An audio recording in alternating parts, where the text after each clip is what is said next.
Hello, my name is Agnieszka Pikulicka-Wilczewska and this is Turan Tales, a podcast about Central Asia. It delves into stories of people, politics, social change and more, and is part of my newsletter which you can support on Substack. Welcome and be my guest in the journey to Central Asia. Hi listeners! Central Asia is undergoing rapid social and economic transformation. Digitalisation and internet access are expanding, while new infrastructure and development investments are growing across the region. But despite this progress, many areas remain overlooked by local governments and international institutions supporting development programs. And the rapid pace of change itself brings new challenges and raises important questions about who benefits from development and who might be left behind. To talk about development in Central Asia, we are joined by Akmaral Sman, a Kazakhstani gender and development specialist. Born and raised in Kazakhstan, she earned a Master's of Public Administration from Queen Mary University of London in 2018. Over the past decade, she has worked with NGOs, international financial institutions, and UN agencies, providing technical support on gender mainstreaming in energy, climate change, and natural resource management policies. She was named to Forbes 30 Under 30 list and was a recipient of the prestigious Chevening scholarship. Welcome to Turan Talks.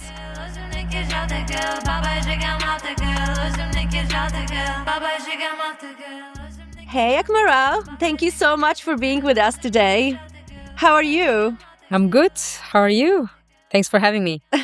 I'm good. It's a little bit hot in Almaty still, but I'm trying to survive. I wanted to start by asking you about your own experience. So how did you come to development work? That was a long while ago, I guess. So when I was 16, I grew up in Shymkent. That's the city based in south part of Kazakhstan, and usually considered as one of the cultural and / traditional spots worth to visit. So I was a teenager, and basically in my 16s, I was trying to figure out where and how to engage myself into this social work because of the feeling of I guess, belonging. You don't want to waste your time, so you try to get exposed to different activities. So I went to a local library based at the city center. I was trying to catch whoever foreigner was in the city, basically hunting them online just to practice my English. So basically I went to this local center. I met two expats doing a development work. One was on Peace Corps volunteering. The other one was a Fulbright alumni. And then they engaged me into the local NGO where I started volunteering. And that was my first experience actually realizing that I can actually do something for other people than myself. Because it started with a story of having this peer-to-peer training that would allow us young people to help other young people to define their HIV status through this peer methodology. So basically, you're exposed to this group of people where they train, the professional trainers train you how to speak to the young people with HIV status, to explain them that living with HIV is absolutely fine. You have other aspects in your life that you can develop, so let's focus on that. So that was the first initial intervention of mine that I had in my life, and I realized actually I can do so much of other things, not only for myself, but also contribute to the local people. And then from there, the entire story of my life evolved, I guess, in that trajectory. If I may continue, that was a story of exactly with this number of people and young people testing the first Model United Nations framework.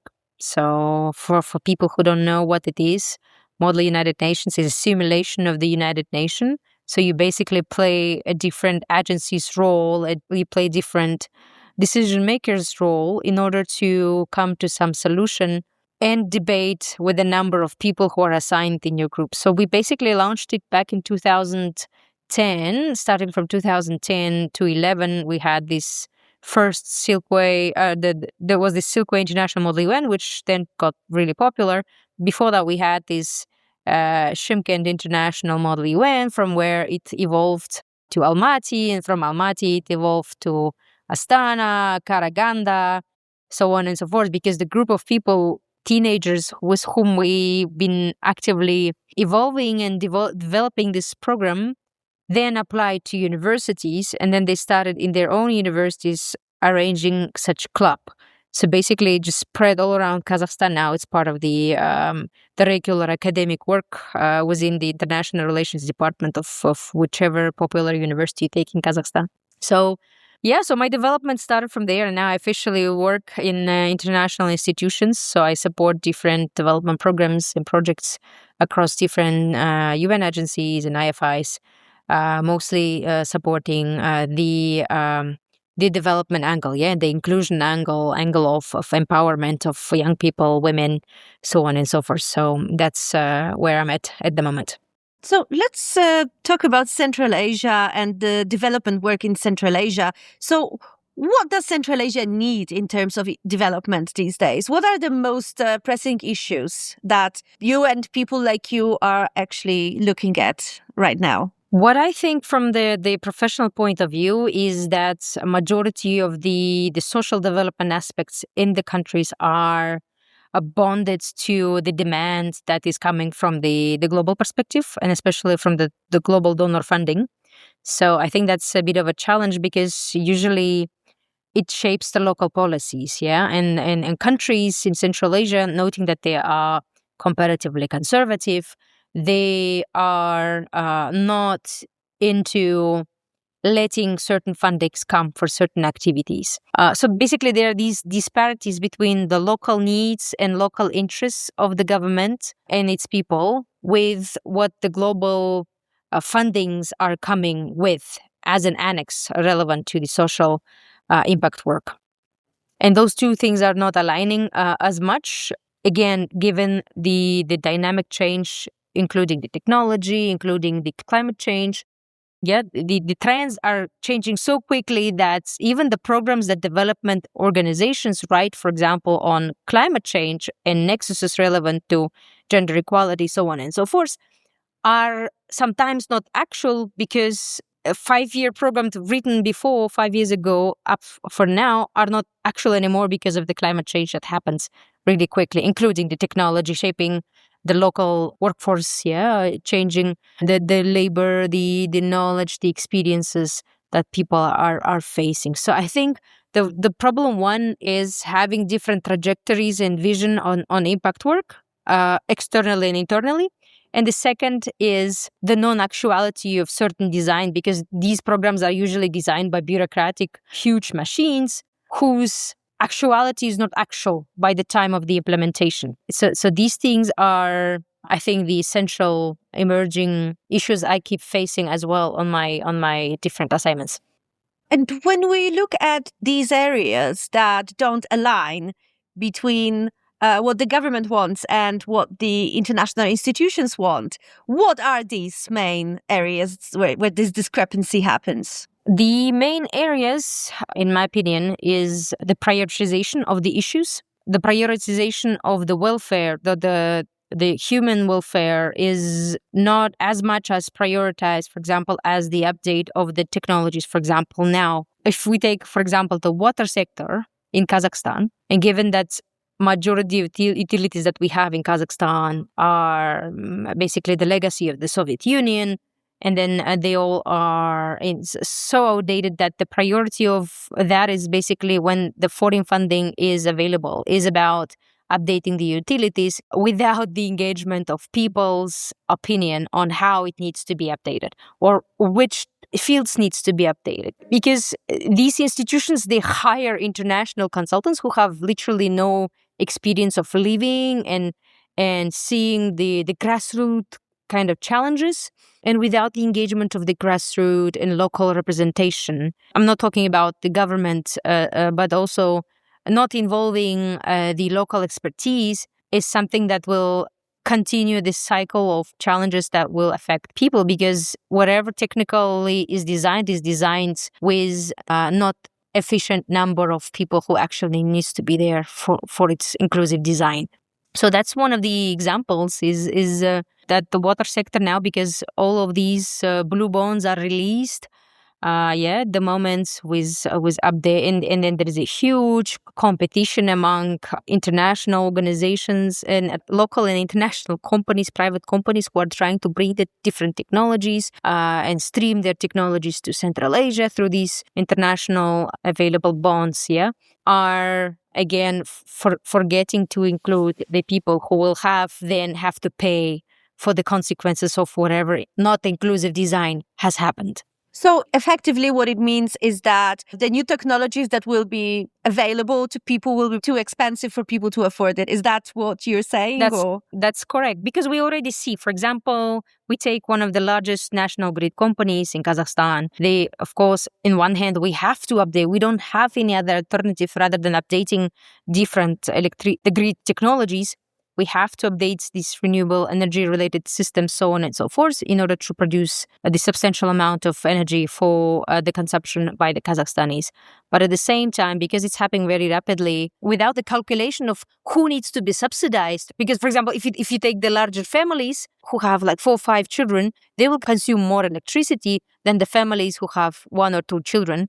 And definitely these families will bear the same cost as the other family with the lesser number of children. So the question is, how do we split, with equity, the consequences of these new updates that are coming in terms of our technologies, in terms of our utilities, in terms of our services, food, so on and so forth. And this is, I think, the one of the examples is that with electricity grid is that since we had an update by the international development banks, they supported the update of the grid system. Now people are paying 40% more to the electricity than they used to pay before. So this is one of the simplest examples that the local people are bearing the cost. I pay 40% more for the electricity than I used to pay at the beginning of the year. Last year, it was a different picture than it is right now because someone decided on my behalf to update the electricity. It had to be happening, but it had to happen with, I guess, the proper information of the people and proper engagement of the people, with the proper calculations. And it has to do with all the sectors, which are going through the restructure and modernization. If we take the transport sector, if you take the food, the availability of the organic food versus non-organic food, and its consequences to the people, is just the huge gap how things are designed with post effect to people. So I think it's essential that the bridge is there in the design. So what do you think are the areas that are most in need of development work in Central Asia? If we take the climate sector, given the climate change and also the water scarcity, Uzbekistan, Turkmenistan are, I guess, the most affected countries. But we are also on our road. Kazakhstan is also on a way of going through the water scarcity. Because of the water scarcity, we have its consequences not only in the daily consumption, but also in the production of the agricultural goods, which means that if we used to import and export certain goods, the question is, how do we sustain the economy given these emerging intersectoral changes, So if to take on environmental level, that's a water issue that will have consequences on agriculture and production. From the angle of labor, I think what is right now is challenging is the number of young people and also aging population of the producers of the food and agricultural products. There's a huge gap between the young people and the producers of the goods because young people are not interested in that sector at the moment. And existing academic curriculars, existing incentives for young people to enter the production areas, not only be interested in white-collar job, but also that the blue-collar sector is not having enough stimulation for young people to move from the digitalized area of work into the production field work. So this is something that we will face in upcoming 5 years. I assume is that the labor market is going to be a bit challenging. Nobody's going to produce in 5-10 years. There will be less people who will produce the food that we need to consume. So hence we will be ending up with the imported goods, which again will be costly or with a lack of quality. The quality will definitely affect the health. So, so it's like a ripple effect, literally. So I think these, for me, from my experience of working between the climate and labor and inclusion, I find these consequences very much interrelated and very much bonded with each other, because there is no single sector that I can name that can survive all alone. Even AI now, people are massively moving into AI education, but it's having the same story as with development of the web. Yeah, back then when the web came, people thought that's the only source that will survive and will be, but at the end of the day, it became part of the tool, like through which you still sell, through which you still provide services, through which you still educate, so on and so forth. So I think from overall angle of development, I find that everything is so interconnected, and it definitely needs in the design section of whatever people are designing, starting from the policies to local programs, even the local education programs, they still need to look from the angle of intersectoral approach. Otherwise, we will be coming to the same cycle of issues and paying a lot for it financially. Hey, quick little break. Thanks for listening to Turan Tales. We're a tiny independent show supported by listeners like you. If you like our work, you can get a paid subscription at turantales.substack.com/subscribe or buymeacoffee.com/turantales. Okay, back to the episode. You work a lot on gender issues as well. Can you tell us maybe a little bit more about your work in Tajikistan? I don't know if you can talk about that, but if you could tell us a little bit more about this project, because it sounds really interesting. So, a disclosure that I am sharing from my own personal experience. It has nothing to do with the people and organizations I represent or being part of. So there is this beautiful project funded by the International Development Agency. It has a beautiful design and intent is really nice behind it. But in gender equality and women's empowerment angle, there's always a story of provision, but lack of actual ownership. So what I evidence, but and I keep evidencing. Can you tell us a little bit more, like concrete? Yeah, I'm diving in. So the story is that so there are a number of women who have to receive certain types of equipment, certain type of knowledge, experience, and it is being implemented tripartitely between the government, between the development institution, and also the beneficiaries. Yeah, so. And the beneficiaries are women who actually have to own the equipment. But the problem with this is that majority of the loan takers or the grant takers, in this case it's a grant, but usually the loan takers, they take the loan without, again, calculating the consequences and ownership of the utilities that have to be with the right audience. In that particular case, women, for example, going to use the agricultural equipment not fully owned by them. So they will be utilizing something which is going to be subscribed within certain governmental institution for the duration of the project, because duration of the project is requiring the accountability. Yeah, so they're having this accountability angle. But what happens after the project, that's really something really interesting that everyone should look at, is whom these equipments are going to be handled to.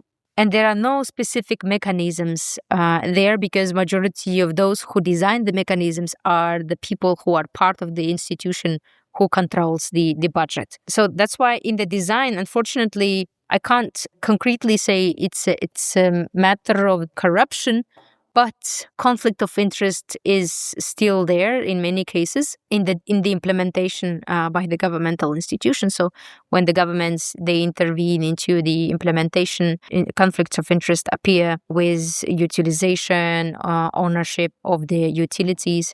So women basically end up as an audience that goes through the mission, like, okay, receive the equipment, yes. Started using the equipment, yes. Educated and capacitated, yes. Started producing, yes. Okay, so this is the duration of the project, but what happens after the end of the project?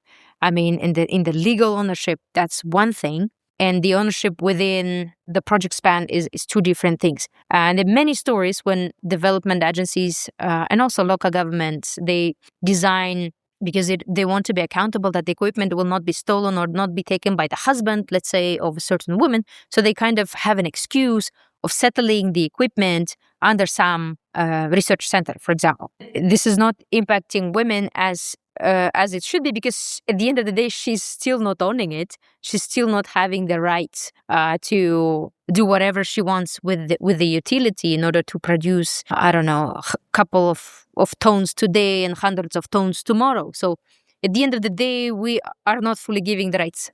So we are basically talking about women who are developing agricultural production, basically, and absolutely, they need this equipment in order to basically sustain their livelihood, produce. And what is happening after the project ends is that the equipment might change hands, right, and end up being in the hands of the government, for example. Owned by the government, and the government, theoretically at least, can start charging the women for using the very equipment that they received from an international donor organization. That's correct. That's correct. That's the trajectory in the design that's not well designed, I guess, from the beginning in terms of the ownership rights, the legal ownership rights of women.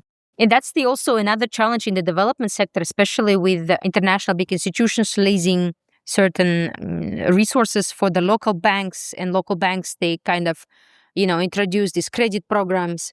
And credit programs are not, for example, considering the current capacity of women to give the interests back. So, of course, they focus on certain positive cases, like, for example, when they say the number of women who were able to, there are many researchers, by the way, the number of women who were able to return back the interest in timely manner, so on and so forth, thus giving the microcredits to women is like it's profitable. Yes, so that's the intent of the banks that function, at least in Kazakhstan. But on the other hand, when we talk about the development angle and the design of the development programs, they usually focus more into developing the financial skill sets, educating women on financial literacy, so on and so forth. But they do not increase the number of finance that women could take with a low interest. And again, this is not actual impact work, because at the end of the day, you capacitate number of people without actually giving them the money that they can multiply and increase their ongoing work, so on and so forth. So this is a similar story with whatever Central Asian development program you take. There's so much efforts put on capacitation, but the lack of the actual money that can be fully owned by women, not only owned, but also under their decision to utilize it. So that part. The second one is gender equality is seen as an alternative, not as a solution to ongoing programs. Even when this is something I encountered as well, the big machines, when they interview the green companies, for example, in order to develop programs for women, they end up interviewing number of men because they are taking the leadership or various different positions within those green companies. And so they end up interviewing men, and based on men's opinion, they develop the programs that could potentially impact women.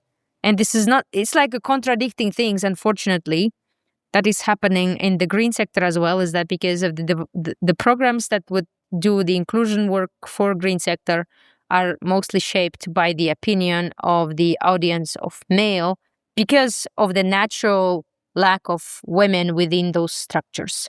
So hence, the root causes are not tackled in a way it deserves. And that's how we keep having this issue of inequality, because there's still no country in the world that has a full gender equality in place, I guess, because of these the approach that we take, where our approaches are still not inclusive enough, not including many people's opinion, or targeted wrongly, or challenged financially as well, because they focus on capacitation rather than the actual release of the money that could help differently. What do you think is the root cause of this problem? Is it because international organizations are coming with projects that are short-term, that they're not in place long enough to actually tackle a real issue?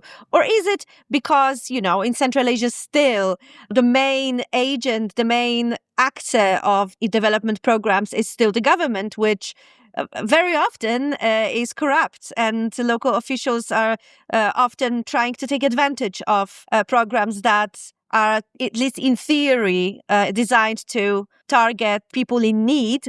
Or is it something else? Is it the nature of NGOs working in the area? Maybe it's the lack of coordination between local people and NGO managers. Tell us a little bit more about the issues. Where do they come from? I think one of the things I find as a challenge at the moment is that most of the development programs are taken as a project that has the beginning, middle, and the end of the cycle. And again, as I said at the beginning, they are not linked to a larger impact trajectory or to some kind of KPIs that country is setting in the long run. And I think that the problem is that majority of the development organizations now in upper middle and also middle development countries are functioning as consultancy firms, like the huge consultancy firms that are serving whatever government is saying, because in order to implement or to have an existence within a certain country, basically you have to survive as an institution. Hence, you kind of comply with what government is saying. Hence, you will try to find this kind of a silver line between the organizations and the government interest in order to fit. And in government's interest, if I take again from the angle of gender equality, it is not the priority. It's like an annex to whatever is happening. For example, if the government says, okay, for me, the priority is to update the magistrals, like the transport system within Kazakhstan, let's say, then the priority for it would be the concrete, the lightning, I don't know, other unhuman kind of materials, that has no soul. But for example, how many streets will be wiped, how many villages will be wiped out in order to build this magistral? How many people will lose the number of jobs? Or how many people will, because of the new magistral, will acquire a new job is not calculated. It's not something, I'm not saying is that the government is doing many things because it doesn't care about the people. It's just, I guess, by the default, it is not there in the design, in the mindset of planning. So, and this thing comes as an annex because usually it's a project.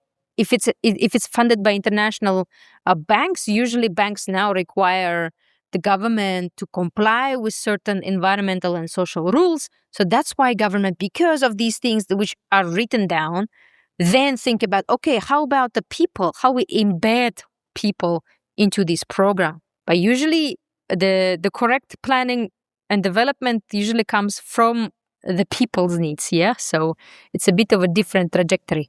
The human welfare is coming as an annex to whatever is designed. So it's not built around, okay, let's inform people and then we build upon it.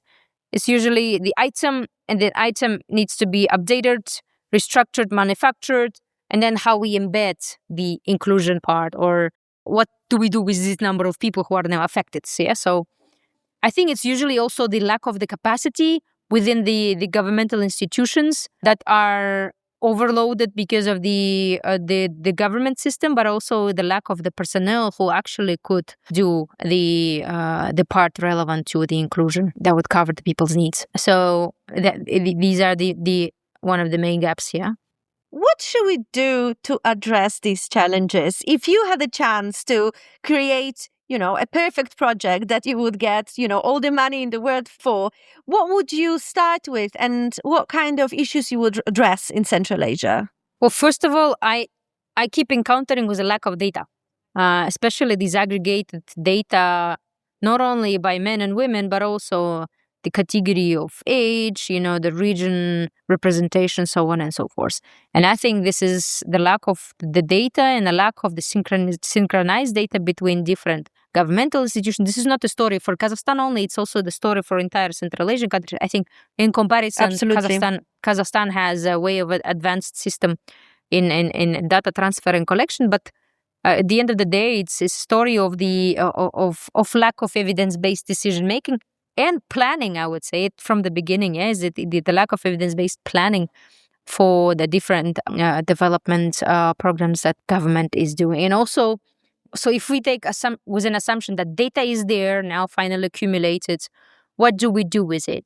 And the lack of expertise and personnel that would design it, not solely within that department, but with an intersection of in connection with different departments. Yeah, like how, for example, if we take the number of migrants entering Kazakhstan, how the migrants going to be affected by the health sector, the changes in the health sector, and how, for example, labor market is going to be overwhelmed or not. Yeah, so these connections are still there, and we are living in a time that we can't plan solely within one sector. We have to plan in comparison and also in conjunction with various sectors. Yeah, and also I think education sector in Kazakhstan has an immense opportunity as well in order to kind of transfer this vision of intersectional designing, intersectional looking into things. Like, for example, if we take the Agro University based in Almaty, the largest university, in its curricular, you will not find many aspects relevant to the employment of motivation of young people, incentives. Like, it's mostly technical part relevant to how to grow a cucumber. I'm just, simplifying. But it doesn't, for example, have a focus on how marketing, how to, for example, do the essentials of the business. Yeah, what kind of skills needs to be updated, so on and so forth. So there are many things that education sector is lacking, but also have a great opportunity in order to transfer and build this mindset of intersectional thinking. Yeah, because this is a population that is coming into a labor, and young generation is slightly different than the millennials, because we have lots of jokes about it, but it's true because of the two different experiences of the generation. Yeah, we grew up with somewhat between the existence of the technology and the lack of technology, where the generation after us are now growing in complete digitalized world. So how do we build these junctions, especially because those people will be the consumers. Yeah, we are consuming for now, but those will be the essential consumers of whatever is being designed at the moment.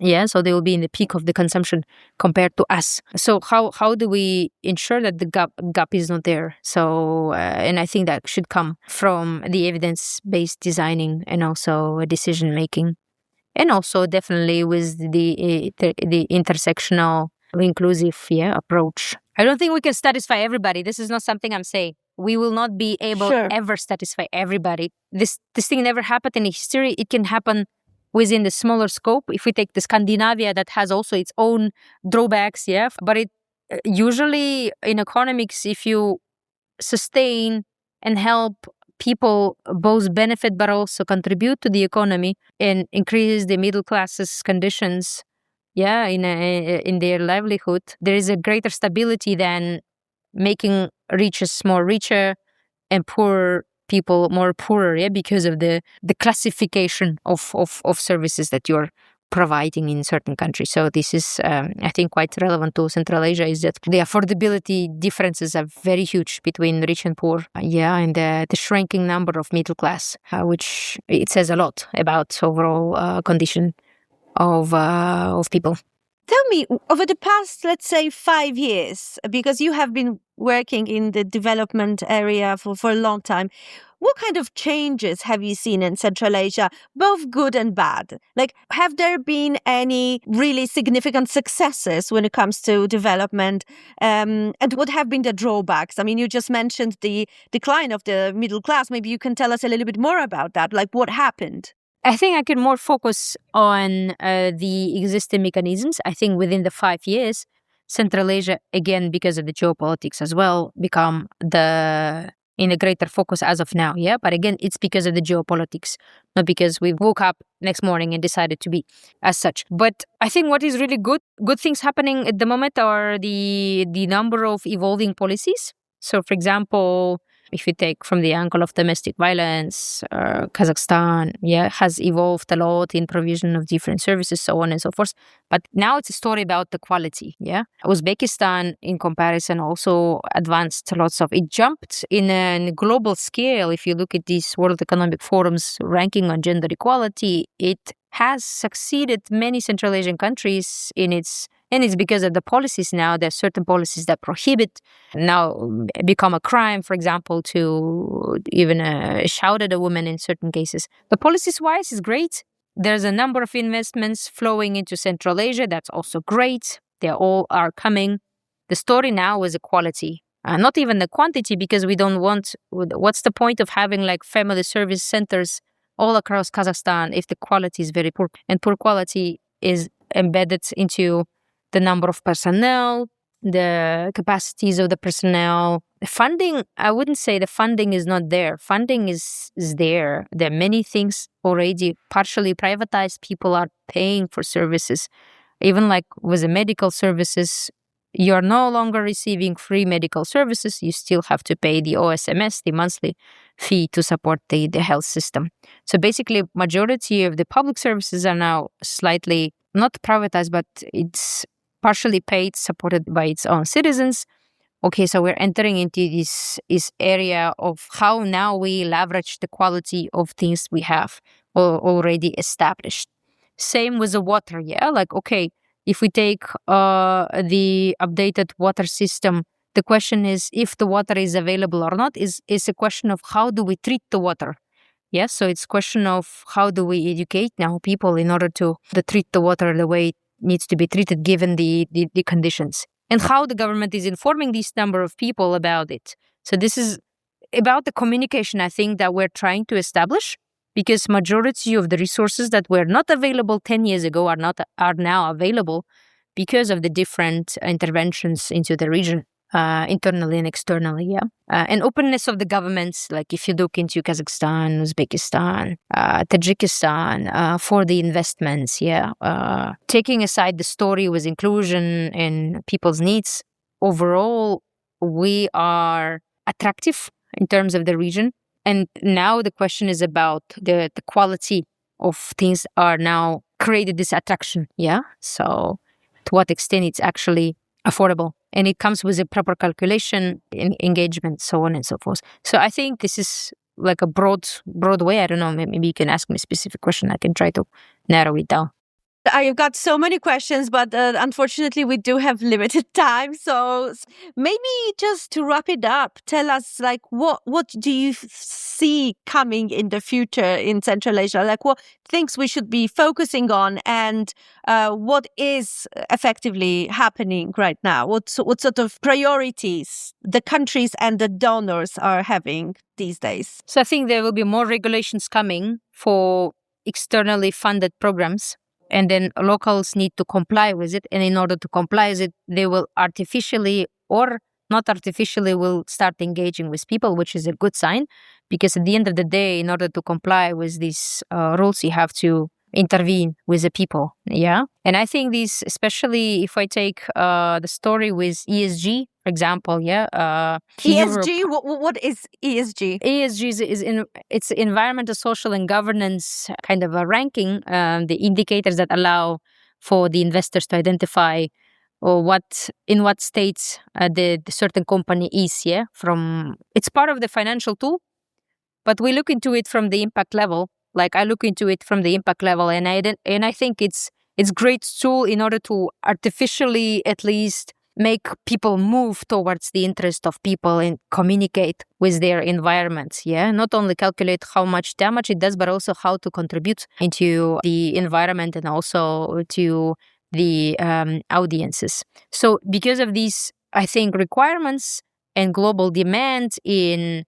investments, it is artificially stimulating companies to rethink about their strategies. If they used to, for example, produce randomly the number of, t-shirts, let's say, without calculation of the water produced by the t-shirt, now, in order to compete with the rest of the companies that are existing or evolving in Kazakhstan, they have to be smart about the consumption, production, and engagement of even the personnel. Yeah. So, and it's a good stimulation for companies now to look into other European countries, because majority of the companies entering Kazakhstani Central Asian environment, especially in terms of the utilities, technologies, green energy related equipments, are mostly the European countries. And hence, it's a good sign for Central Asia to more focus on other metrics and other KPIs as well. So this is a good trajectory, but within it, it's also a growing number of greenwashing. So it's the story of how do we make sure who needs to control the evidences, that certain companies will start publishing or artificially producing, programming, so on and so forth. So we're entering the new stage, but it's also the story of, I think, ethics. How do we ethically profit but also contribute without the financial loss, and to what extent the governments will be supporting enough for us to function in this or the other way. But for the development banks, it's a story. For the development banks, for development organizations, it's a story of support of the government, because at the end of the day, development of the human being is a prerogative of the government. It's not a prerogative of the international institutions. Nobody should externally care of how your people should do, because it's first the priority of the government, and then maybe the rest of the people should care about. But it's definitely, we are moving this way, and I personally feel the differences as well in the view when I communicate with young people. The level of thinking is different. They look far global than, for example, we used to. We used to think about what was happening within, I don't know, Shymkent. For me, it was the story of Shymkent, Almaty, maybe some part of Astana, the capital. But when you talk to young people now in their 16s, 17s, they think about the global south. Like, they think about what's going on in the West. I think it's also the matter of the technology and transfer the information. But overall, it's great that we're having these the audience. But the question is, how do we keep communicating and engaging them in all our plannings and implementations? That's the only, I think, the window of opportunity to develop in the right direction. Otherwise, we will keep making rich richer, poor will be poorer. And the middle class will be vanished, who will not be able to sustain the GDP that government is striving to grow every year. Well, hopefully we will succeed in all of that, or maybe you and people like you who work in the development sector. Thank you so much, Akmaral. It was fascinating. And all the best to you in your work. Thank you. Thank you, Agnieszka.